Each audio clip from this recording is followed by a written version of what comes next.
السلام علیکم۔ امید کرتا ہوں آپ سب خیریت سے ہوں گے۔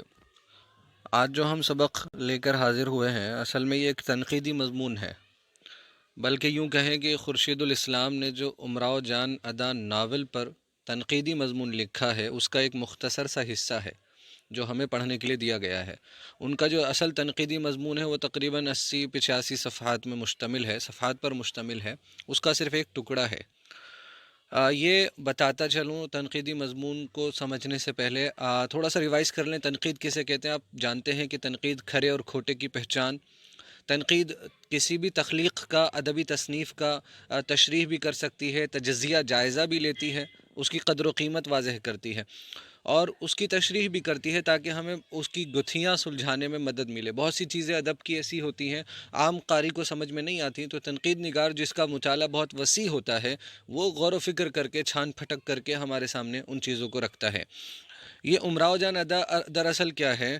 یہ مرزا ہادی رسوا کا ایک ناول ہے، اور اس کو کہیں تو اردو ادب میں پہلا مکمل ناول کہا جاتا ہے کہ جو دراصل ناول کے تقاضوں کو صحیح طریقے سے پورا کرتا ہے۔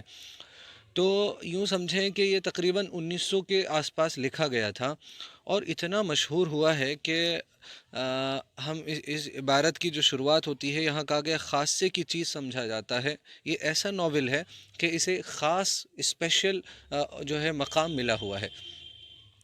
تو مرزا ہادی رسوا جو ہیں انہوں نے ناول لکھا ہے امراؤ جان ادا۔ تھوڑا سا قصہ جان لیں کہ امراؤ جان کون ہے، پھر ہم آگے اپنے مضمون کو پڑھتے ہیں تاکہ دھیان سے سمجھ میں آ جائے۔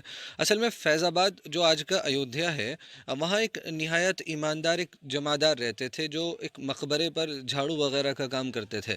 تو ایک دن کیا ہوا کہ انہوں نے ایک بہت گنڈا انسان دلاور خان، اس کا کوئی جرم ہوگا اور اس جرم کے متعلق اس کے والد کو، یعنی اس عورت کے والد کو عدالت میں بلایا گیا ہوگا، جہاں انہوں نے سچی گواہی دی، اور جس کے نتیجے میں کیا ہوا، اس کو گنڈے کو دلاور خان کو 12 سال کی سزا سنائی گئی۔ اب بس اسی دن سے وہ اس کے دل میں دشمنی پیدا ہو گئی اور وہ بدلہ لینے کی خواہش پالنے لگا کہ جیسی پھر وہ رہا ہوا، اس کا ارادہ تھا کہ اب اس کو معلوم ہوا اس کی بیٹی ہے، 8-9 سال کی بیٹی ہے، اس کا ارادہ ہوا کہ اس کو پکڑے گا، اغوا کرے گا اور قتل کر دے گا۔ تو وہ اغوا کرتا ہے اور پھر قتل کرنے کے ارادے سے لے جاتا ہے، تو اس کا ایک دوست ہے جو پیر بخش اس کا نام ہے، وہ اس کے مشورے سے کیا کرتا ہے کہ یار تو قتل کیوں کر رہا ہے، اس کو بیچ دیتے ہیں۔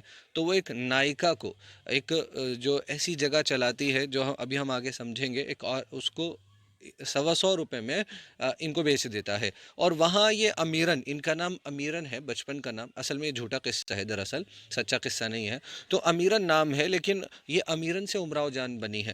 امیرن سے امراؤ جان بننے کا سفر جو ہے، اور پھر امراؤ جان بننے کے بعد آخری جو وقت ہے، وہ سب اس ناول کا جو ہے، ناول میں یہ سب کچھ بیان کیا گیا ہے اس ناول کے اندر۔ اب ایک بات اور، ابھی ہم اقتباس کو یعنی اس مضمون کو شروع کر رہے ہیں، تو جو باتیں آئیں گی اب آپ کو قصہ سمجھ میں آ گیا ہے تو انشاءاللہ دھیرے دھیرے اور رکھتے جائیں گے۔ تو کہتے ہیں کہ ہماری زبان میں، خورشید الاسلام کہہ رہے ہیں، خورشید الاسلام نے یہ مضمون لکھا ہے، ہماری زبان میں، اردو زبان میں ایک ناول ایسا بھی ہے جسے خاصے کی چیز سمجھا جاتا ہے، لیکن جس کی طرف ابھی کوئی توجہ نہیں کی گئی، اس طرح توجہ نہیں کی گئی جس طرح کرنی چاہیے تھی۔ شاید اس کو وہ مقام نہیں دیا گیا، یا اس سے وہ پوائنٹس، وہ معانی، مفہوم نہیں لیے گئے جو لیے جانے چاہیے تھے۔ اس کو اس طرح سے سمجھا نہیں گیا جس طرح سمجھا جانا چاہیے تھا۔ اصل میں یہ جو ناول ہے نا، یہ لکھنوی معاشرے کی اس وقت کا معاشرہ، 1900 میں یہ ناول لکھا گیا ہے، 1899 میں اگر ایگزیکٹلی کہوں تو 1899 میں ناول غالباً شائع ہوا یا لکھا گیا۔ تو ہم دیکھیں 1857 کے بعد کا زمانہ بھی اس میں شامل ہے اور 1857 سے تھوڑا پہلے کا۔ تو لکھنوی تہذیب جہاں پر آپ جانتے ہیں اودھ کا جو بادشاہت کا دور تھا، لیکن 1857 میں بادشاہت درہم برہم ہو گئی تھی، غدر کا جو واقعہ پیش آیا اس کے بعد بہت کچھ مٹ چکا تھا۔ تو اس سے پہلے جو ایک طرف مالداری، عیش و عشرت کا دور چل رہا تھا، تو وہیں اس عیش و عشرت کے نتیجے میں جو ایک بڑا طبقہ، جب دولت چند ہاتھوں میں ہوتی ہے تو ایک بڑا طبقہ جو ہے وہ بے روزگاری اور جو ہے ایک عجیب زندگی بسر کر رہا ہوتا ہے۔ روزگار کے وسائل اس کے پاس اتنے اچھے نہیں ہوتے ہیں، جب ایک چھوٹا سا طبقہ مال و دولت کی بیجا جو ہے نمائش کر رہا ہو، دکھاوے کی زندگیاں لوگ گزار رہے ہوں، اور خوب جو ہے وہ عیش و عشرت ایک طبقے میں چل رہی ہو، تو بہت بڑا طبقہ جو ہے وہ محروم رہ جاتا ہے، محروم ہوتا ہے۔ تو اس ناول میں ہم دیکھتے ہیں لوگوں کی بے بسی، بے چارگی یا بے حسی بے حسی کہتے ہیں احساس ضیا، نقصان کا احساس ہی نہیں ہے کہ کیا نقصان ہو رہا ہے۔ تو اس تہذیب کی جھلکیاں بھی بہت اچھے سے نظر آتی ہیں کہ یہ کس طرح سے زوال آمادہ تہذیب ہے، گر رہی ہے۔ آگے دیکھتے ہیں، پھر باتوں کو سمجھیں گے۔ غالباً اس کا ایک سبب یہ بھی ہے کہ اسے محض ایک طوائف کی دلچسپ کہانی سمجھ کر پڑھا جاتا رہا ہے، جس کا نتیجہ یہ ہے کہ اس کے بنیادی اور قابل قدر پہلو نظر سے اوجھل ہو گئے ہیں، نظر سے ہٹ گئے ہیں، چونکہ اس کو صرف اس پر مرکوز کر کے دیکھا گیا کہ یہ اس کی کہانی ہے، تو اس کو دلچسپی کے لیے غالباً لوگوں نے پڑھا، لیکن اس سے جو پیغامات اور معانی لیے جانے چاہیے تھے، اخذ کیے جانے چاہیے تھے، لوگوں نے وہ نہیں کیے۔ اس میں کوئی شک نہیں کہ امراؤ جان ناول میں ایک اہم کردار کی حیثیت رکھتی ہے، یہ اہم کردار ہے، لیکن یہ اس کا موضوع نہیں ہے۔ آگے کہتے ہیں لیکن اس سے یہ لازم نہیں آتا، یہ ضروری نہیں ہو جاتا کہ وہی اس ناول کا موضوع بھی ہو، مرکزی کردار ہی موضوع ہو، مرکزی کردار ہی ناول لکھنے والے کی اصل غرض ہو کہ اس نے اس ناول کو کیوں لکھا۔ سمجھ رہے بات؟ موضوع کا مطلب کہ ناول کیوں لکھا گیا، ناول کیا کچھ بیان کرنا چاہتا ہے۔ تو یہ طوائف اس کی مرکزی کردار ضرور ہے، لیکن جو ہے ضروری نہیں اس کا موضوع مکمل طور پر وہی ہے۔ ہاں وہ اس کی ایک اہم کردار ہے۔ اب یہ بات جان لیں، اس پیشے کے اندر کوئی بھی شوق سے نہیں جاتا۔ امراؤ جان ادا کس طرح پہنچے میں نے بتا دیا، کس طرح انہیں بیچا گیا، اور یہ کیا معاشرے کی سوچئے آپ کہ کس طرح کا معاملہ کہ دلاور خان جیسے لوگ اور پھر پیر بخش جیسے لوگ اور پھر خریدنے والے لوگ بھی، کسی کا ایمان اس قدر نہیں جاگا کہ یہ کیا ہو رہا ہے، یہ غلط ہو رہا ہے۔ تو وہ معاشرے میں وہ برائی پنپ رہی ہے۔ کیوں کوئی برائی پنپتی ہے معاشرے کے اندر؟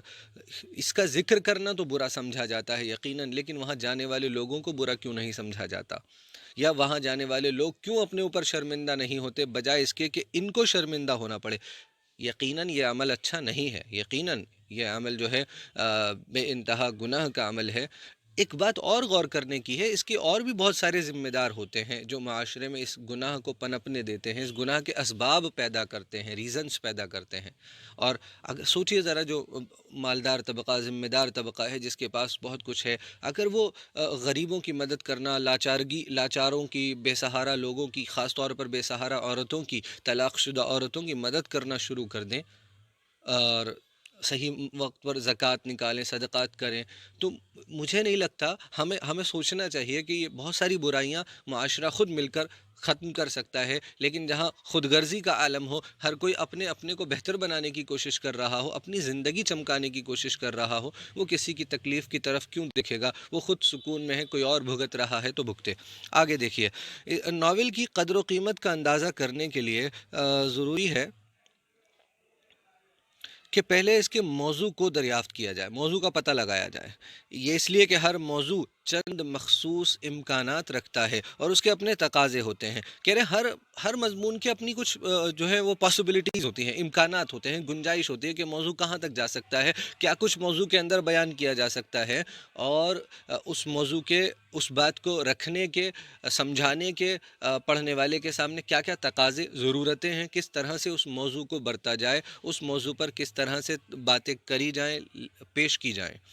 اسی لیے موضوع کا جاننا ضروری ہے۔ ناول نگار کا کام کیا ہے؟ تنقید نگار ہے یہ خورشید الاسلام، تو یہ پیش کر رہے ہیں کہ ناول نگار کا کام کیا ہے کہ وہ ان امکانات کو بروئے کار لائے، استعمال کرے، بروئے کار لائے، ان تقاضوں کو پورا کرے، اور فطرت کی ان لہروں کو بہتا ہوا دکھائے جو واقعات اور کرداروں کی ساخت پرداخت کرتی ہے۔ کہہ رہے ہیں وہ جو تمام امکانات ہیں جو موضوع سے جڑے ہوئے ہوتے ہیں، جس میں موضوع سما سکتا ہے، موضوع کی جو گنجائشیں ہوتی ہیں، جہاں تک موضوع پھیل سکتا ہے، اور اپنے آپ کو بیان کرنے کے لیے کیا کیا اس میں ہونا چاہیے کہ تاکہ قاری کو صحیح طریقے پر بات سمجھ میں آ جائے۔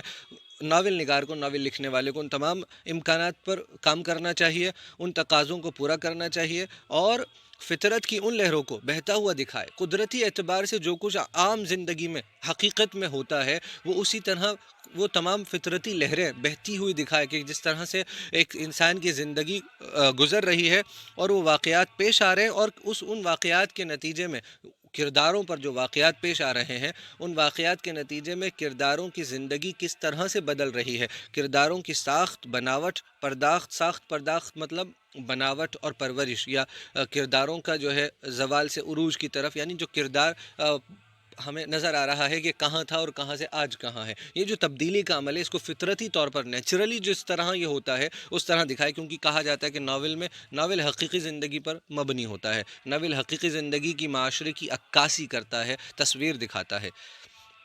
موضوع سے واقفیت حاصل کرنے کے معنی یہ ہوتے ہیں کہ ہم فن کے مطالبوں کو پا گئے ہیں اور ان کی کسوٹی پر تفصیل، تصادم اور ترجمانی کے عمل کو پرکھ سکتے ہیں۔ لہٰذا ہمیں یہ دیکھنا چاہیے کہ اس ناول کا موضوع کیا ہے۔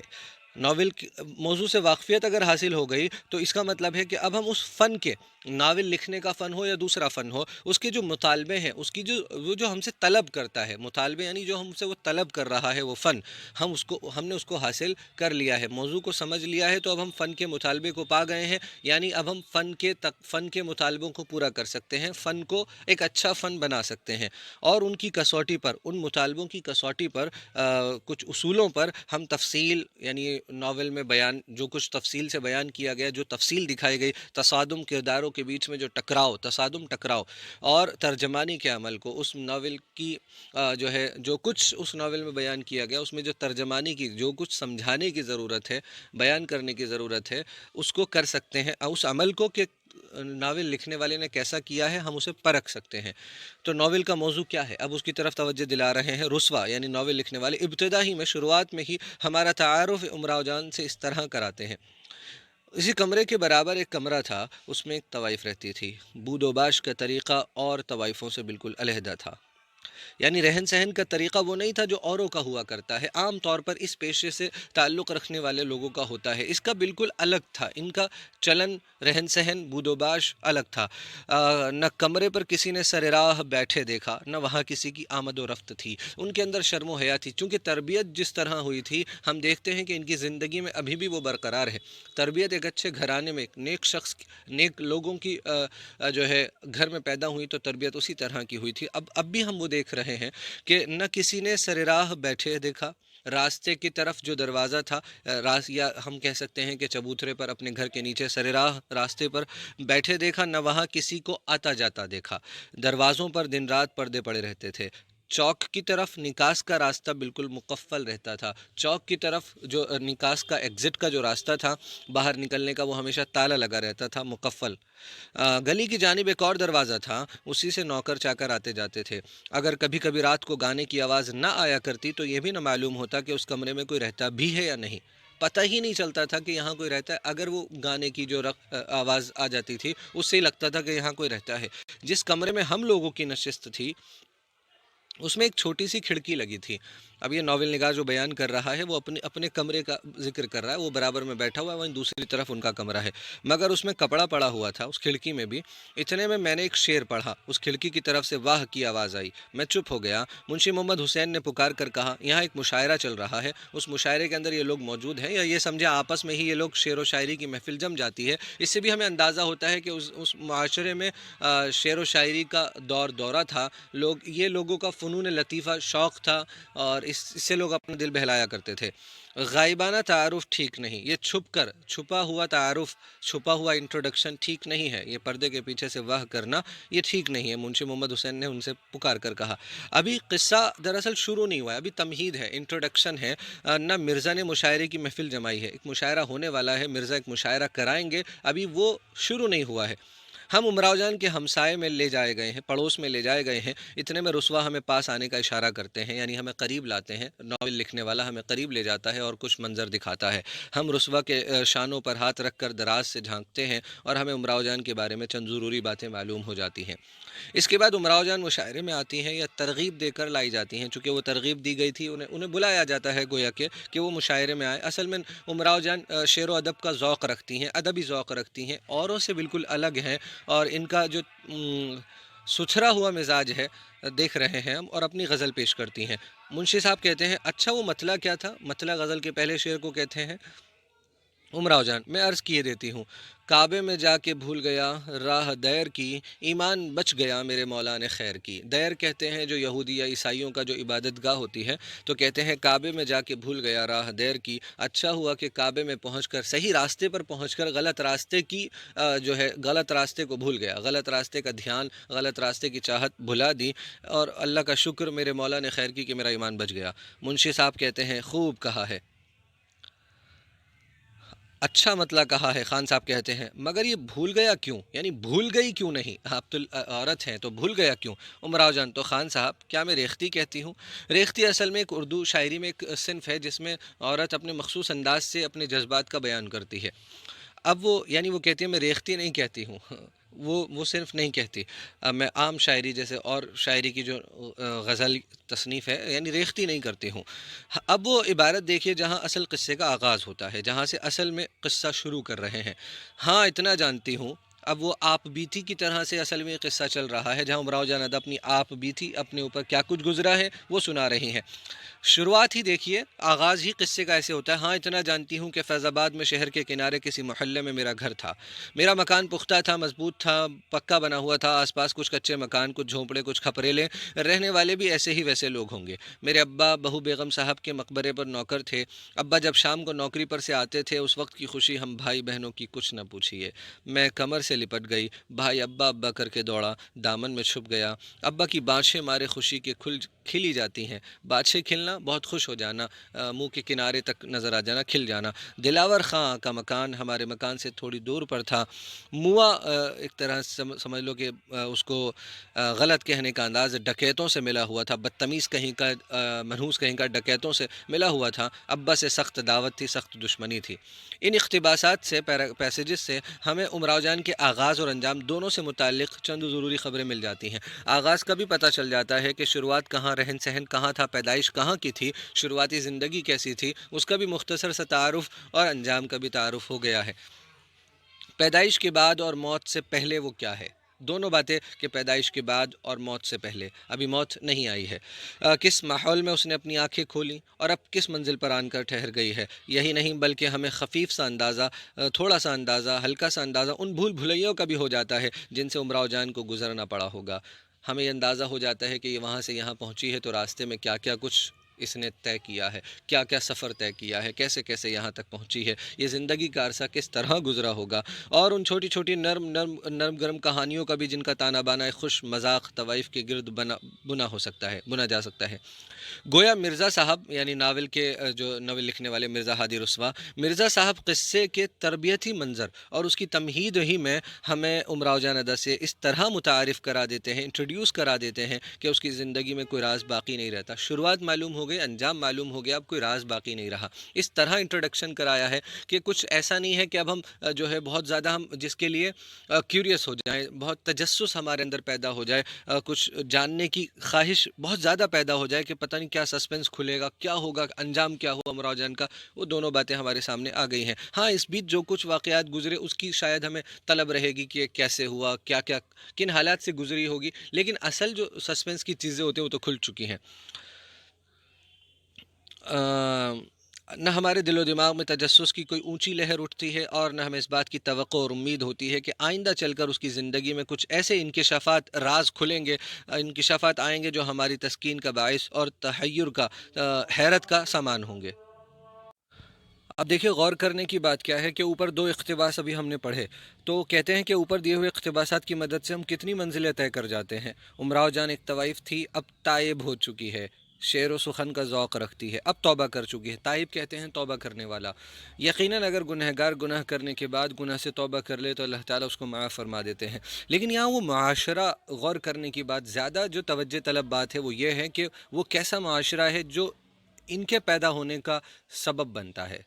دیکھیے نا کیسے خرید و فروخت ہوئی اس بچی کی، خریدنے والے بھی گنہ کس قدر، اور بیچنے والے بھی، خریدنے والے بھی، اور وہ معاشرہ جو یہ سب کچھ ہوتا ہوا دیکھ رہا ہے، کچھ کر نہیں رہا، جو دیکھ رہا ہے کس طرح حالات بدل رہے ہیں، خراب ہوتے جا رہے ہیں، لیکن تماشا تو دیکھ رہا ہے، لیکن تماشے کو ختم کرنے کی اس کے اندر جذبہ نہیں ہے۔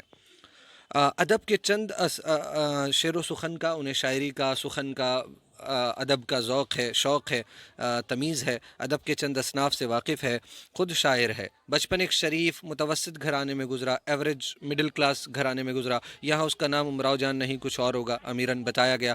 دلاور خاں کی اس کے باپ سے دشمنی تھی، اس نے اس معصوم کو گھر کی چار دیواری سے نکال کر ایک ایسی دنیا میں پھینک دیا جہاں دوزخ مہکتے ہیں اور فردوس خاموش ہیں۔ یہاں یہ استعارے ہیں، استعاراتی زبان ہے، استعارہ آپ جانتے ہیں، دوزخ مہکتے ہیں، وہ ایسا ماحول ہے، وہ گھر، وہ جہاں یہ سب ہو رہا ہے، وہاں وہ تمام گناہوں کے کام ہوتے ہیں، ظاہر ہے وہاں جہاں خرید و فروخت ہو رہی ہو، جہاں اس طرح رقص کی محفلیں، ناچ گانے کی محفلیں جم رہی ہوں، اور معاشرے کا ہر طبقہ وہاں پہنچ رہا ہو اور رنگریلیاں عیش و عشرت منا رہا ہو، تو وہاں دوزخ مہکتے ہیں. دوزخ جیسے جہاں آگ جو جلنے اور جلانے کی چیز ہے، اور جو بری چیز ہے جس سے بچنا چاہیے، وہاں گویا کہ اسی میں مزے لیے جا رہے ہیں. اسی آگ اور آگ میں ڈالنے والے کاموں میں لوگ مزے لے رہے ہیں. اسی لیے اس کو مہکنا کہا. دوزخ مہکتی ہے، اور فردوس جنت یا جنت میں لے جانے والے کام، نیک کام، وہ اچھے اچھے کام، وہ تمام چیزیں وہاں ناپید ہیں، وہاں موجود نہیں ہیں. اس خاکے پر، اس اسکیچ پر جو ہم نے چھوٹا سا اسکیچ بنایا، ہماری آنکھیں جم نہیں جاتی، اور ہم اس کی تہوں کو کھولنے اور اس کے بھیدوں کو ٹٹولنے کے بجائے ادھر ادھر دیکھنا شروع کر دیتے ہیں.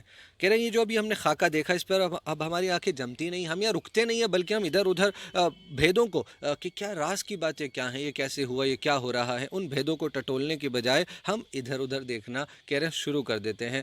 آنکھیں بچانے لگتے ہیں، شاید یہ جاننے کے بجائے کیوں ہو رہا ہے، ادھر ادھر دیکھ کر شاید بچ جانا چاہتے ہیں. مگر اس سے پہلے کہ ہم نگاہ کے دامن کو دور تک پھیلائیں، یہ مناسب معلوم ہوتا ہے کہ ایک مقام اور دیکھتے چلیں.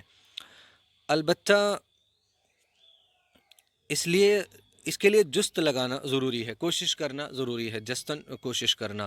ایسے ہی نہیں پتہ چلے گا. تھوڑی سی ہمیں غور کرنا ہوگا ناول کے اندر، یہ کہنا چاہتے ہیں خورشید الاسلام. یہ وہ جگہ ہے جہاں کہانی 3/4 ہو چکی ہے، 3 حصے پورے ہو چکے ہیں. امراؤ فیض آباد میں ہے، اب وہ دوبارہ فیض آباد میں پہنچ چکی ہے. اب یہ ناول کا اختتام بیان کر رہے ہیں کہ اب وہ جہاں سے ہم دیکھ رہے ہیں، ابھی جو کچھ ہم نے دیکھا، توبہ کا منظر دیکھا نا، دروازے پر پردہ پڑا رہتا ہے، اور کس طرح سے وہ گمنامی کی زندگی گزار رہی ہے. صدیوں بعد زمانے نے ایک ایسی کروٹ لی ہے کہ سخت و سست ہموار ہو گئے ہیں، کہ اب وہ سب تکلیفیں، پریشانیاں، وہ زیادتیاں، وہ زیادتیوں سے جو گزرتے ہوئے ہم، اور اس طرح سمجھ سکتے ہیں آپ، ان سے اب ہم ہموار ہو چکا ہے یہ. ہاں، مصیبتوں کا دور ایک ختم ہو چکا ہے. غدر کی آگ دب چکی ہے، 1857 کا غدر، مگر کہیں کہیں چنگاریاں اٹھتی دکھائی دیتی ہیں. امراؤ جان زندگی کی گردان کیے جا رہی ہے. زندگی کی گردان ریپیٹیشن کو کہتے ہیں، دہرانے کو کہتے ہیں. اپنے وطن میں ہے مگر سب کے لیے بیگانہ ہے. وہ موجود تو ہے لیکن اب سب سے بیگانہ ہے، سب کے لیے بیگانہ ہے. اب وہ گمنامی کی زندگی گزار رہی ہے، اب وہ توبہ کر چکی ہے، اور اس کی ہوتے ہوئے بھی وہ ایسی ہے کہ جیسے وہ موجود نہیں ہے. یہاں پر یہ میں نے بتایا 4-5 صفحات، 3-4 صفحات ان 85-90 صفحات میں سے لیے گئے ہیں. اب دیکھیے، غور کرنے کی بعد آپ پڑھیں، دھیان سے پڑھیں گے ذرا. اس میں بہت ساری چیزیں، محاوروں کا استعمال ہوا ہے. میں سوال و جواب پر آپ کی توجہ دلا رہا ہوں بس ذرا سی. امراؤ جان ادا کے کردار پر روشنی ڈالیے. ہم نے بتایا وہ توبہ کر چکی ہیں، وہ پیشے ور نہیں تھیں، وہ اپنی مرضی سے نہیں پہنچی ہیں، بلکہ کوئی بھی مرضی سے نہیں پہنچتا. انہیں کس طرح سے بچپن میں کیا ہوا، اغوا کیا گیا، بیچا گیا، ان کی تربیت کس گھرانے میں ہوئی، اور پھر اس کے بعد ادبی ذوق، ادبی شوق ان کے اندر ہے. شعر و سخن کی محفلیں انہیں اچھی لگتی ہیں. شعر و شاعر، خود وہ شاعر ہیں، ادا ان کا تخلص ہے. اور کس طرح سے اب وہ توبہ کر چکی ہیں اور ایک بیگانگی کی زندگی گزار رہی ہیں. اور ان کا جو طریقہ ہے، چال چلن ہے، بود و باش ہے، وہ عام طوائفوں سے اور لوگوں سے الگ ہے. یہ سب ان کے کردار پر آپ کو جو کچھ سمجھ میں آیا، اس پر آپ کو اپنے لفظوں میں روشنی ڈالنی ہے. خورشید الاسلام نے ناول نگار کی کن ذمہ داریوں کو بیان کیا ہے، وہ تو اوپر آ ہی گیا. جو ذمہ داریاں تھیں کہ وہ موضوع کو کھنگالے، اور موضوع کے کیا مطالبے ہیں ان کو دیکھے، موضوع کے جو امکانات ہیں، موضوع کہاں تک جا سکتا ہے، کتنا پھیلایا جا سکتا ہے، کیسے موضوع کے تقاضوں کو پورا کیا جائے. بروئے کار لائے، آیا تھا نا اوپر، امکانات کو بروئے کار لائے، فطری طور پر دکھائے لہروں کو بہتا ہوا، کہ کس طرح سے کردار جو ہے کہاں سے کہاں کروٹیں بدلتا ہوا، کردار، کیریکٹر کیا سے کیا بنتا ہے. قدرتی طور پر حقیقی زندگی میں کس طرح سے اس کی منزلیں، وہ الگ الگ منزلیں زندگی کے اندر طے کرتا ہے، کہاں پہنچتا ہے، کیسے پہنچتا ہے.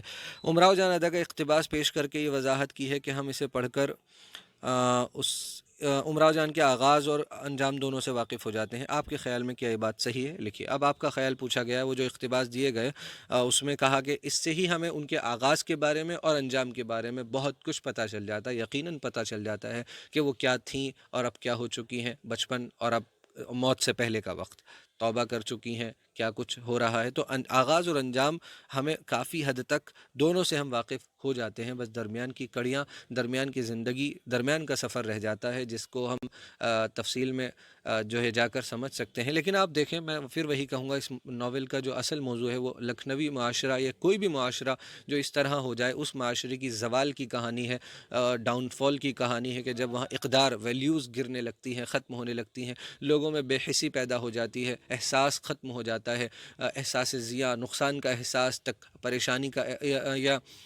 یا یوں سمجھیں کہ لوگ دکھاوے کی زندگی گزارنے لگتے ہیں، خود غرضی جہاں آ جاتی ہے، اور اپنی تکلیفوں کو یا پریشانیوں کو یا ظلم و ستم کو اور بری عادتوں کو، برے ماحول کو بدلنے کا جذبہ ان کے اندر سے ختم ہو جاتا ہے، اور وہ بس ایک بے بسی کی، بے حسی کی زندگی گزارنے لگتے ہیں، تو کیسا معاشرہ وجود میں آتا ہے؟ خریدنے والے، آپ دیکھیں حیرت کی بات، جب وہ خرید رہی ہوتی ہے، اس کو جو خریدتی ہے نائکا خانم، تو بوا حسینی جو وہاں موجود ہے وہ کیا کہتی ہے؟ وہ کہتی ہے ارے یہاں نہ بکتی تو کہیں اور بکتی، ہم پر اس کا گناہ نہیں آئے گا کہ ہم نے اس کو خریدا، یہاں نہ بکتی تو کہیں اور بکتی، کم وقت اس کا گناہ انہی پکڑنے والوں پر جائے گا کہ کیسے کیسے پکڑ کر لے آتے ہیں شریف بچیوں کو، نہ جانے کیسا گھرانہ ہوگا، کیسا اس کا باپ اور اماں اب کس حال میں رہیں گے۔ وہ یہ بات کہتے ہوئے گناہ کا بوجھ اپنے کندھوں سے، خانم کے کندھوں سے اتار دیتی ہے، جبکہ در حقیقت وہ بھی اتنے ہی ذمہ دار ہیں کہ جب وہ خرید رہے ہیں تو کیا وہ خود پیسے دے کر اس کے بعد اس کے گھر والوں کا پتہ نہیں لگا سکتے؟ یہاں ہمیں اندازہ ہوتا ہے کہ کیا ایک عجیب مطلب کشمکش اور نفسیات کا معاملہ، سائیکولوجیکل معاملہ لوگوں کے ذہنوں میں ہو جاتا ہے جو اس معاشرے میں رہتے ہیں۔ آج بھی ہم اس معاشرے کو، ایسا معاشرہ، ایسی سوسائٹی اور ایسے اقدار، ویلیوز دیکھ سکتے ہیں جو اس لکھنوی معاشرے میں پیدا ہو گئی تھی، چونکہ وہ معاشرہ، اور ہم نے دیکھا پھر انگریزوں کا تسلط بھی اسی لیے آیا کیونکہ ہماری تہذیب، اس زمانے کے لوگوں کی تہذیب گویا کہ مر چکی تھی، وہ اپنی تہذیب، اپنی اقدار، اپنی ویلیوز، اپنا ایمان، سب تقریباً بہت سارا طبقہ بھول چکا تھا۔ تو امید کرتا ہوں سمجھ میں آیا ہوگا۔ در ہر حال میں ہم سب کو کوشش کرنی چاہیے کہ معاشرے کے اندر کوئی برائی، کوئی اس طرح کی برائی نہ پھیلے، اور ہم اس برائی کو ختم کرنے کے لیے جو کچھ جس طرح سے کر سکتے ہیں ہمیں کرنا چاہیے۔ اور یہ مزے لے کر یا لذت حاصل کرنے کی چیزیں نہیں ہیں، بلکہ ایک جھنجھوڑنے کا مقام ہے کہ ہم اپنی روح کو جھنجھوڑیں اور دیکھیں کہ ہماری زندگی کا مقصد کیا ہے، کیا ہم واقعی ایسا کر رہے ہیں، یا ہم بھی اسی زوال آمادہ یا اسی طرح، اسی معاشرے کی طرح زندگی گزار رہے ہیں۔ آپ کی سماعتوں کا شکریہ۔